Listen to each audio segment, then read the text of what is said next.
Então vamos dar sequência. Eu fiz aqui um arquivo na aula 19, vamos trabalhar com a importação de classes, né? Vou colocar aqui o import, vou utilizar o math para importar uma classe. Essa classe ela não está junto aqui ao Python, aos projetos do Python. Então quando eu não tenho uma classe junto a ele e preciso utilizar, por exemplo, eu quero utilizar aqui os comandos matemáticos, né? Cosseno, raiz quadrada, seno, entre outros. Então eu preciso importar a classe math antes, senão eu não consigo trabalhar esses comandos. Se eu simplesmente colocar aqui cosseno, né, cosseno de 3, por exemplo, ele não vai conseguir trabalhar, por quê? Porque eu tenho que dar referência anteriormente da classe. E como que eu monto depois disso o meu comando? Eu vou pegar a classe math, ponto, o nome aqui do comando, né? Isso aqui nós podemos chamar de nome da classe ou módulo, tá joia? Geralmente em Java, nas outras linguagens a gente chama de classe, mas no Python, os livros, os programadores, eles costumam se referir ao nome das classes como módulo. Então também vou me referir como módulo para facilitar, né, vocês aí quando forem olhar na documentação ou em outros livros aí como base de pesquisa. Então o módulo, né, o math, você vai colocar ele primeiro, ponto, e depois você entra com o comando. O comando aqui no caso é o cosseno.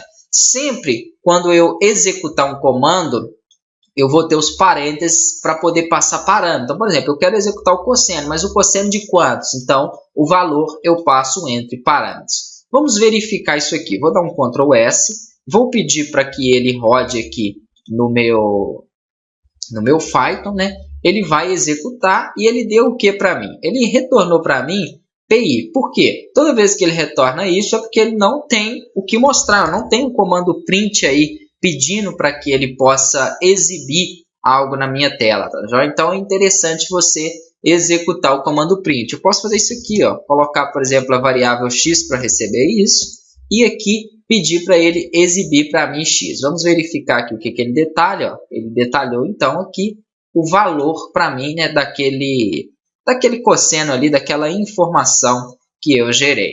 Eu tenho outras informações aqui também. Eu vou colocar variáveis diferentes, né? Além do cosseno, eu posso utilizar o math, ponto, e posso trabalhar aqui, por exemplo, tan, né, de tangente. Olha que bacana.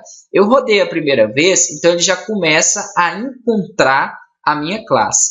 Quando eu coloco o nome dela e coloco ponto aqui, se você aguardar um pouquinho, ele já aparece de forma automática. Ó. Vou fazer novamente. Se você não quiser aguardar, é só você pressionar o Ctrl e a barra de espaço, tá joia? Ele já vai mostrar. Então aqui ele mostra para você uma gama. Opa, deixa eu clicar aqui abaixo para ver. Não está deixando ali não. Rola com o scroll do mouse, tá joia?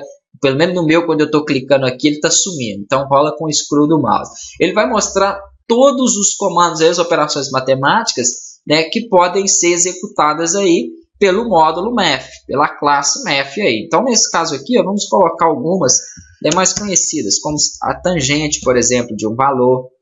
Eu vou pedir aqui para ele dar um print aí na minha variável. Além da tangente, eu tenho o quê? Vamos colocar uma outra variável aqui, recebendo, por exemplo, o método poll, né? O poll ele serve para poder elevar, tá? Então aqui você pega, por exemplo, o primeiro valor, eu vou pegar o 2 e vou elevar a 2 mesmo. Então ele vai me dar esse resultado aqui para que eu possa trabalhar. Eu poderia estar colocando isso aqui direto dentro de um comando print, né? Como eu ensinei para você. Seria até aí, vou deixar esses dois primeiros dessa forma, vou comentar eles.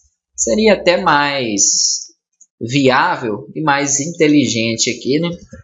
Mais fácil fazer isso. Então, print, abre parênteses e fecha aqui no final. Aí eu tenho que fazer dessa forma, eu posso utilizar, né, em uma só linha aí, sem ter que passar por variáveis.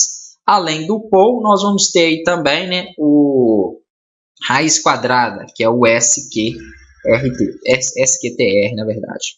Tem outros também, mas os mais importantes aqui, mais utilizados, são esses mesmos. Vamos dar um Ctrl S para salvar e vou rodar aqui para poder verificar. Opa, eu tive um erro ali, né, na raiz quadrada. Então aqui, ó, ele me mostrou o elevado. Acho que eu coloquei aqui invertido, né, SQRT. Vamos lá, rodar novamente, ó, beleza. Raiz quadrada ali deu 2 e o 2 elevado a 2 ele apontou para mim ali no caso 4. Beleza, então está funcionando aí perfeitamente, né? O que eu queria passar nessa aula mesmo não são de fato operações matemáticas, que vocês vão utilizar muito pouco mesmo, mas sim passar para vocês a implementação de métodos aí, módulos dentro dos projetos.